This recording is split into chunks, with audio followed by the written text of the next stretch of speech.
Israelen desgaituen milaka pertsona egunean eguneko borroka egiten dute duintasun, independentzia eta oinarrizko segurtasuna izateko gizarte moderno eta garatu batean biziarren. Etxebizitza irisgarriak erronka handienetako bat da.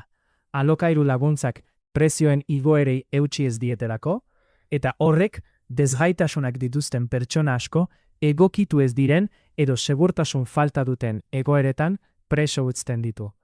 Desgaitasun batzuk ikusezinak dira eta hala ere pertsona hauek haren laguntza gutxiago jasotzen dute ongizate sistemaren zuloetatik irristatuz eta erabaki jartzaileen aldetik entzungait geldituz. Hau ez da karitateari buruzkoa, giza eskubidei buruzkoa baizik. Israelen desgaitasunak dituzten pertsonaek aukera berdinak, laguntza bidezko eta duintasunez eta errespetuz bizitzeko eskubidea dute.